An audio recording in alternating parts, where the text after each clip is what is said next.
Hey, I'm Anderson Cooper. Welcome to the 360 Podcast. The CIA chief fires back at House Speaker Nancy Pelosi over who knew what and when on terror interrogations, plus fighting the Stop Snitching message and more. Let's get started.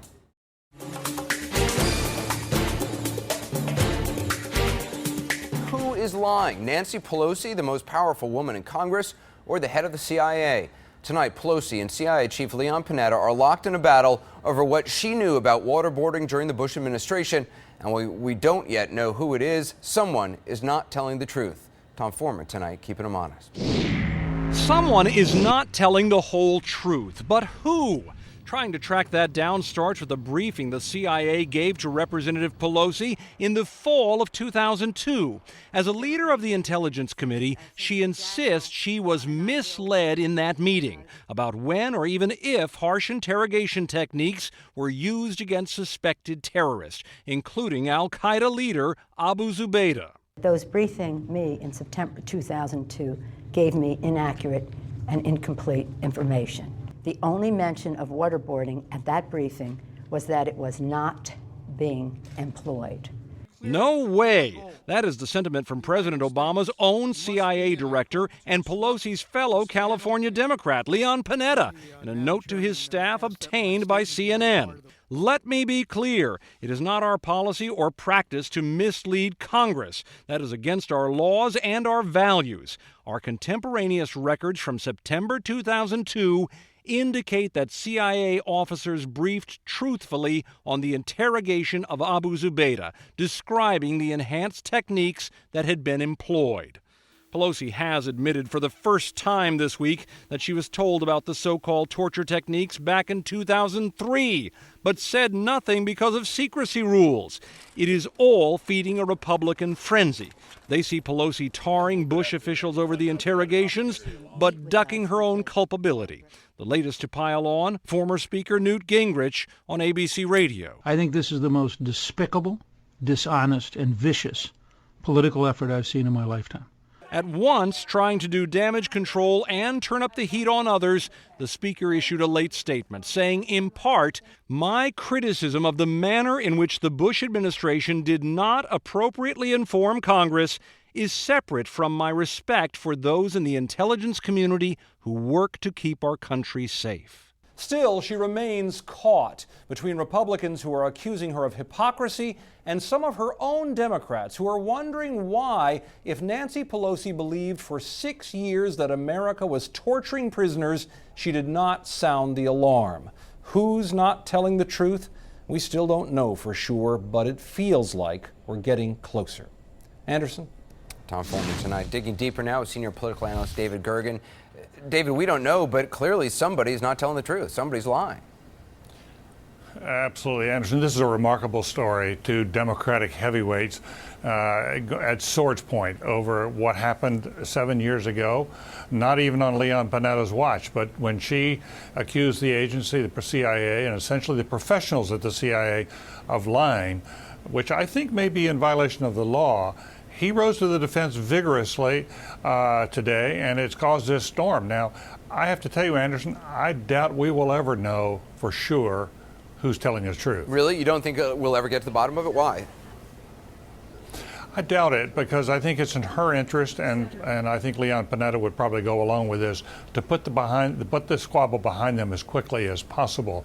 I don't think it will be. There are those who argue that it's going to be fatal to her and her speakership. I don't think that's the case. I think she will suffer some damage. But what I think both of them will try to do is to sort of brush us over. Other Democrats will have been rising to her defense in the House. And what the casualty that's going to come out of this is not only to some extent her reputation, but more importantly, the Democrats, led by Nancy Pelosi, were calling for all sorts of investigations about what happened on these interrogation issues back in the Bush years.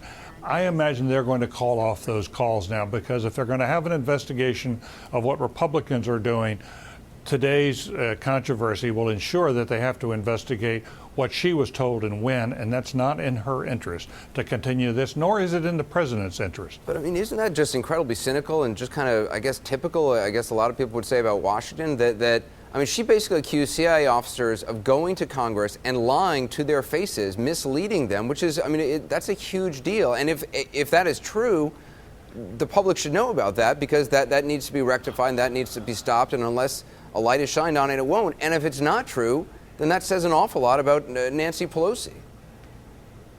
Well, I think that I think there are people who are saying we need more transparency, we need to get to the bottom of things. It's going to be hard for them to back away from that. It just seems to me the president has been arguing all along.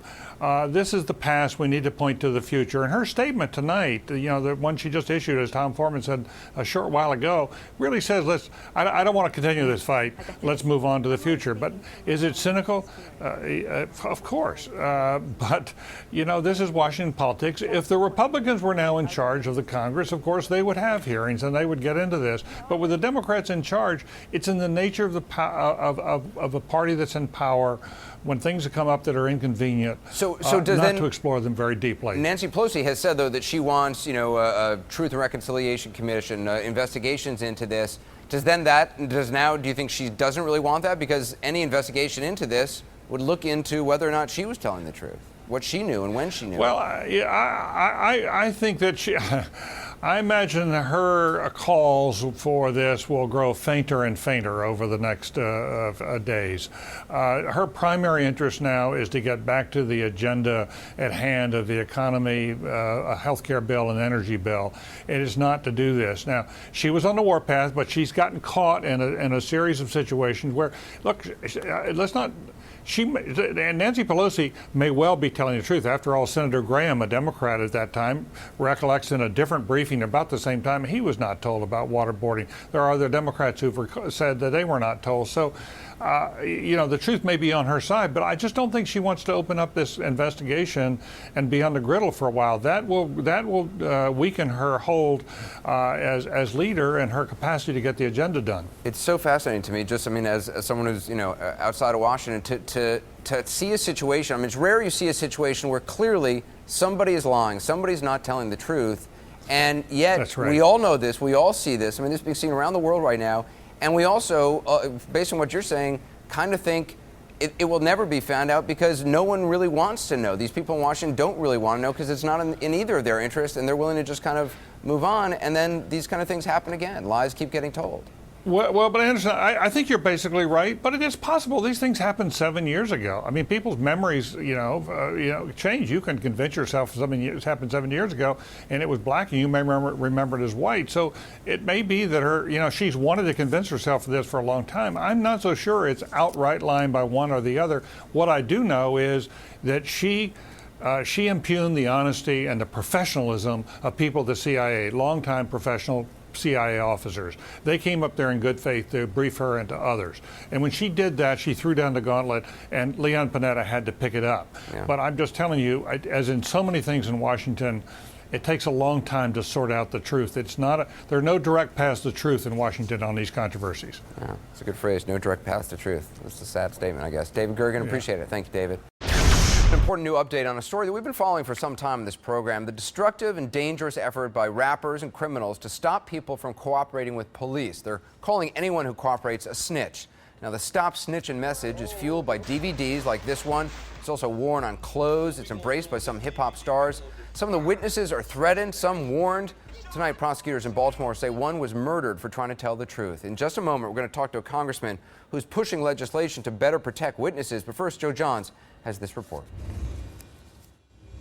Baltimore is known for witnesses wiped out before they can testify in court. Carl Lackel's story shows why. He said, "Mom, you're never going to guess what I saw." And I said, "What?" He said, "There was a guy murdered."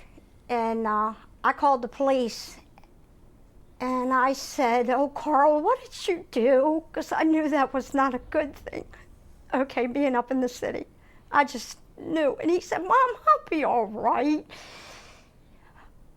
Lackel happened to walk into this alley when a gunman came running up from a murder scene. Later, police picked up a suspect who was identified by Lackel. More than a year later, when sitting outside his home with his baby girl and 11-year-old niece, a teenager in a car opened fire on Lackel in front of the kids. I wanted to go back and hold him. God, I wanted to hold him so bad. And they told me it was a crime scene, and I would contaminate the crime scene. And a mom needs to hold her child when that horrible thing happened to him like that. He died a worse death you can imagine. Authorities said Lackel's murder was ordered from jail by the man he was going to testify against. Patrick Byers had ordered the hit using, believe it or not, a cell phone he had behind bars. He was recently convicted and now faces 4 life sentences. Carl Lackel's death was gruesome, and just the threat of a similar fate has been enough to intimidate witnesses in Baltimore from testifying against alleged criminals. Gang members have been known to show up in court and stare down people testifying against them. Okay, staring is not illegal, but prosecutors viewed suspected intimidation so seriously that they put the families of 200 witnesses into a special program last year, some of whom were relocated to different parts of town. And it's not just witnesses who are scared, it's juries too. In this note from a trial last month, one jury foreman asked what steps we jurors need to take to ensure our safety. Why is witness intimidation so bad here? In a lot of big cities, people who talk to authorities say they are demonized as snitches, rats. Stop snitching is a big refrain on the streets, captured in this local film nearly 5 years ago. All you rats and snitches, lucky enough to cop one of these DVDs. I hope you catch A's in your mouth and your lips the first thing to die. But the larger problem is that cities like Baltimore simply don't have the kind of money and personnel that the federal government gets for witness protection. They should be passing laws and doing the right thing. My son did the right thing, but you can't count on too many of them to do the right thing. Some say that needs to change. Joe John, CNN, Baltimore. Maryland Congressman Elijah Cummings introduced a bill in Congress which could provide grants to local witness protection programs and to bolster the efforts of prosecutors to protect people who testify. Representative Cummings joins me now. Thanks so much for being with us, Congressman. You know, I don't think a lot of Americans understand the pervasiveness of the fear of coming forward now to testify in trials, to just admit to what you have seen.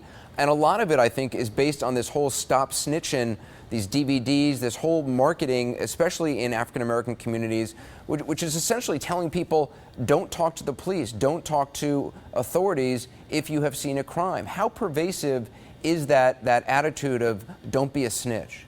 Anderson, is extremely pervasive in Maryland and in Baltimore. It's estimated that in violent offenses, sometimes as much as 90 to 100% of the cases involve some type of witness intimidation, and it happens all over the place. Keep in mind that Baltimore is a city where we had the Dawson murders, where 7 people, a family of 7, were incinerated in their home because they simply wanted to cooperate with the police. And what's so alarming about this, I did a piece for 60 Minutes about this. We talked about it a lot here on CNN on my program over the last year or two. If you were a snitch used to be somebody, a criminal who was ratting out other criminals. But now the notion of what a snitch is has expanded to anybody who witnesses a crime and does what any good citizen should do, which is come forward and just admit what they say. You get labeled a snitch. Yes, and the fact is that in Baltimore, a person could be standing at a bus stop. There could be 20 people.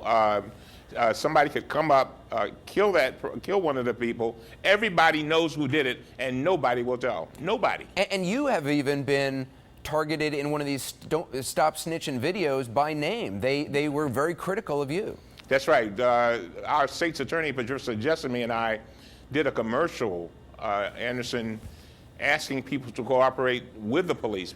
And immediately thereafter, a Stop Snitching video came out, basically that pretty much targeted Ms. Jessamy and I. Your bill would allocate federal money for local witness protection. How likely is this thing going to pass? We have pretty much been guaranteed that it will pass out of the Judiciary Committee. As a matter of fact, they voted on it last week. It was like 14-2. But they didn't have a quorum. So Mr. Conyers, the chair of the committee, has assured me that it will be, it should make passage this week when they get a quorum. What do you say to those people who say, you know, if you talk to police, you're a snitch? What is your message to them? What my message is that we're going to do everything in our power to help them and protect them. Well, it's rare that a congressperson is personally targeted in a campaign like this, as you have been targeted in this Stop Snitching, as they call it, a campaign that they are waging. Congressman Cummings, we appreciate your time tonight. Thank you. Thank you. Vietnam vet from Missouri is behind bars half a world away after a mysterious mission involving a Nobel Prize winner under house arrest. This bizarre case is unfolding in Myanmar, a country also known as Burma. This isolated Southeast Asian nation is run by a brutal military regime that silences critics and suppresses its own people. They've been doing that for a while now. And now the regime is holding an American citizen, accusing him of trying to reach a pro-democracy activist. Take a look. It's an understatement to say the relationship between this woman and this man is a mystery. She is Aung San Suu Kyi, a 63-year-old Nobel Peace Prize laureate who, following democratic elections in Burma, was blocked from becoming prime minister and placed under house arrest by the ruling military junta for most of the past 2 decades. He is John Yetta, a 53-year-old American from a small town in Missouri. How did he suddenly get involved in Burmese politics? Last week, Yetta allegedly made his way into Suu Kyi's tightly guarded compound in Burma and swam across a lake to her house using homemade flippers. He spent the night there, a violation of Suu Kyi's house arrest. Suu Kyi's lawyer told CNN she asked Yetta to leave, but he refused, saying he was tired from his swim. Now, both Suu Kyi and Yetta are in prison. Some human rights activists think that's exactly what the Burmese government wanted. Anything unusual happening in Myanmar, especially in terms of Aung San Suu Kyi, we always look with suspicion, because the government of Myanmar always tries their level best to find an excuse to lock Aung San Suu Kyi up.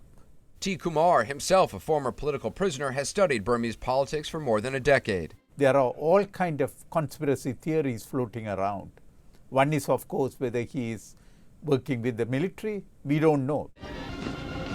There aren't any known connections between Yetta and Burmese politics, so there are many unanswered questions.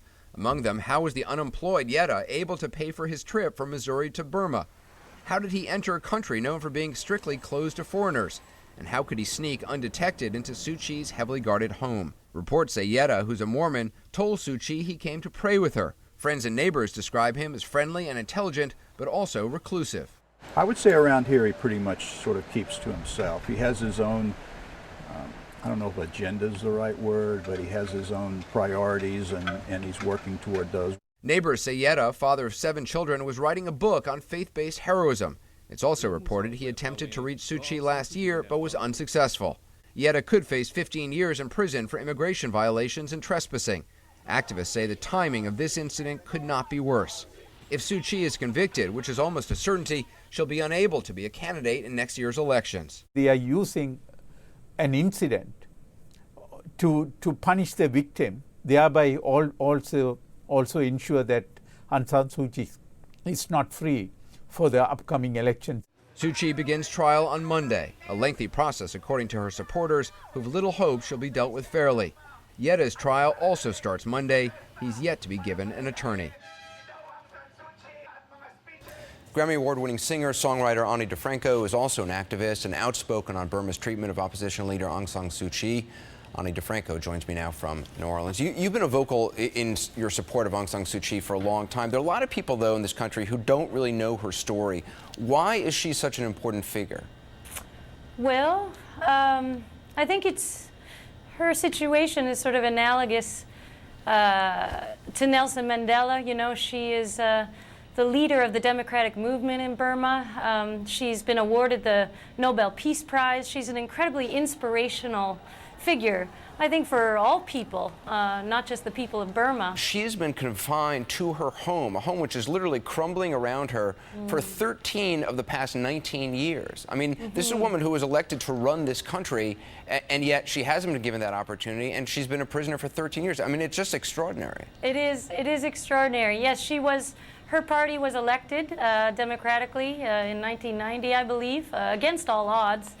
And the military dictatorship, that was not what they had in mind, so they just arrested her. You mentioned her in the same breath as Mandela, and it's probably an apt analogy in that Mandela, you know, after spending his lifetime in prison, could have very easily given in to hate and could have very easily, you know, preached hate as he left prison. But he didn't do that. In fact, he was embracing those who had imprisoned him. And Aung San Suu Kyi has a similar way of looking at things. I mean, this person who has been imprisoned and had horrible things done from her, has not seen her children, has not seen her husband, has been separated from her own family all this time. This has not made her a hateful person. She still speaks about, you know, the people in the government and the military there as not being the enemy of, you know, the citizens, and that, you know, you shouldn't look at them as your enemy. You should look at them with compassion and as fellow victims of a very problematic situation. The first story I ever did as a reporter was I snuck into Burma and hooked up with some students fighting the Burmese government. You traveled to Burma a few years ago. You say the trip was life-changing and mind-altering. How did you get involved in Aung San Suu Kyi's cause? Well, I contributed a song to a benefit record put together by an organization called U.S. Campaign for Burma. And then they invited me to go there and bear witness to the situation firsthand. So I went, and we spent about a week, mostly in Thailand on the Burmese border, going to, you know, refugee camps, and I met with political prisoners, former prisoners, you know, people who had twisted legs and, you know, who had been crippled by torture in prisons there, you know, because they were fighting for democracy. And is change possible in Burma, and can people around the world actually make a difference? Because there's a lot of folks like yourself who have been active on this for a long time, and yet, you know, the money pours into the government through big oil contracts and big multinational companies, and Aung San Suu Kyi is still in prison. Right. Well, I think change is absolutely possible. I mean, it's amazing what the Burmese people themselves have been doing, you know, and I think with a little bit of help, they could truly succeed in gaining democracy for their country. I think that America should lead the charge to help them, to answer their cries. Well, Aung Difranco, I appreciate all your efforts and appreciate you being on the program tonight. Thank you so much. Thank you. That's the 360 News and Business Bulletin. Erica. Anderson, General Motors eliminating 1,100 dealerships. It is the first step in its plan to shutter as many as 3,600, or about 40%, by 2010. That news coming just one day after Chrysler announced plans to drop a quarter of its dealers, all part of its bankruptcy restructuring. Now, the combined closures by Chrysler and GM will result in an estimated 140,000 jobs lost. 4 Americans found dead in Tijuana. The bodies of 2 men and 2 women, all from Southern California, discovered inside a car on Saturday. Each one had been beaten, strangled, and bound with tape on their wrists and ankles. New York City now temporarily closing 3 additional public schools where students have swine flu symptoms. That brings the total number of closed schools to 6. Among the ill is an assistant principal, now hospitalized with the H1N1 virus. In Buffalo, police jumping into action to save a 23-month-old boy. Parents flagged the officers down after their baby suffered an allergic reaction and stopped breathing. You're looking at some of the surveillance footage here. The police gave the baby CPR, then rushed him to a local hospital where he remains in critical condition. And a bit of a novel anti-noise campaign, lollipops. Next week, clubs and pubs in Southwest England are going to hand out lollipops to customers as they're heading home for the night. Apparently, if rowdy clubgoers have their mouths full, they won't be able to make as much unnecessary noise. You know, this is actually a big pet peeve of mine in England. Lollipops? You know, we all think, I mean, I love England. I love the British people. It's a great place. But if you are on a street at 11 o'clock or whenever it is that the pubs close in England. They close at 11. That's my pet peeve. It is so disgusting. I mean, we all think of like the British people as these elegant, sort of well-dressed people. I mean, it is, they pour out of the pubs, they puke, they urinate on the streets. It is the most disgusting place on the planet, but in those hours when the pubs close. I have one question for you, I don't think the lollipops are going to do the trick. They need like gobstoppers or something. I mean, it is so disgusting, the stuff that pours out. It's really unbelievable. Have you ever seen this? How do you really feel? You've hit a nerve with this story. It's seriously, it's I didn't realize it was going to be such a nerve. It's disgusting. I just thought it was kind of a silly idea, but look at you go. Have you seen what London becomes at like 11 o'clock when the pubs close? It's not pretty. Unbelievable. Yeah, not pretty at all. Maybe it's because it's too early to close. All right. I'm now going to be barred from England forever. You're going to go on that new list. I know. Me and, what's his face? First, Erica Hill has a 360 bulletin. Erica. Anderson Army Major Stephen Hutchison is the oldest U.S. service member to die in Iraq. The 60-year-old died in Basra of wounds from a roadside bomb. He joined the Army in 1966. He served 2 tours in Vietnam and then retired from the military 22 years later. He returned to active duty, however, after his wife's death from cancer 2 years ago. A Notre Dame University, 21 people arrested, charged with trespassing, and among them, former Republican presidential candidate Alan Keyes and a Roman Catholic priest. They are protesting President Obama's commencement address this Sunday, saying a pro-choice president should not speak at the Catholic university. The California hospital where Nadia Suleiman gave birth to octuplets fined $250,000 by the state because nearly 24 medical workers, including doctors, illegally viewed her medical records. And a Colgan Airlines flight loses its landing gear. Amateur video obtained by the Toronto Sun shows a tire and a piece of the wheel assembly disintegrating as Flight 3268 lands in Buffalo, New York. 73 passengers were on board the flight. A spokesman for the airline says no one was ever in danger. And the reason we point this out, that it's Colgan Air, is that is, of course, the company that was contracted to fly Continental Flight 3407, which crashed in Buffalo earlier this year. Scary video, that. All right, time for our Beat 360 winners. Nothing scary about that. It's our daily challenge to viewers to come up with a better caption than we can come up with for a photo that we put on the blog every day. It's pretty simple. Tonight's picture, President Obama bends over so the son of a staff member can pat his head during a family visit to the Oval Office. That's a very cute picture. Our staff winner tonight is Maureen. Her caption, crap, who left the crazy glue on my desk? Oh, that would be a problem. That would have been funny. Can we say crap on TV? I think we just did. I think we just did twice. I won't say it again, I or promise. You did. I promise I won't didn't say it again. That's right. Our viewer winner is Raymond from Tempe, Arizona. His caption, kid performing a Vulcan mind meld to find out where the official White House cookie jar is. Hey there. I just saw that Star Trek movie. Really? Yeah. How very timely then of Raymond. Exactly. How was the flick? How was what? How was the flick? Oh, the flick. I think you said the flip. I was like, I didn't know. I enjoyed. Raymond, your B360, I digress. Your B360 t-shirt is on the way. All right, Erica, time for tonight's shot. Bizarre story of bird smuggling. 2 California men, this happened, of course, in California, have been indicted. Bird smuggling's never bizarre. That's right, have indicted for smuggling Asian songbirds into the country in their pants. Take a look at the photo. Those are 14 songbirds dangling from little sleeves hooked to a cloth wrapped around that guy's skinny little legs. Those poor birds. Yeah, as if that didn't clinch the case, customs officials report finding bird droppings on his socks and tail feathers visible under his pants. You know, this is why it's so important to adjust your hem when you're smuggling birds. Yes. Excuse me, sir, those tail feathers in your pants? It was a dead giveaway. You can see all the most recent shots on our website at ac360.com. Also tonight, a shot follow. Last night we told you about the heroic New York City dog who braved rush hour traffic to protect his injured mom. Even the police had a hard time getting past him. Today, good news. Chili, the 9-year-old yellow lab, was treated for a broken leg and we're told is doing very well. Oh, look at that punum. Meanwhile, the other dog, her son, is safe at home with their owner, and we hope both will be reunited very soon. Oh, so sweet. Oh, there's the broken leg. Look at that. Poor Chili. On the next 360, FEMA under fire yet again over trailers it wants to remove from Louisiana, where residents are still homeless after Katrina. 360 weeknights, 10 p.m. Eastern. I'll see you then. You can't just sit behind a desk all the time and think you know what's going on in the world. You have to go out and see it for yourself. You gotta smell it, you gotta taste it, you gotta see it.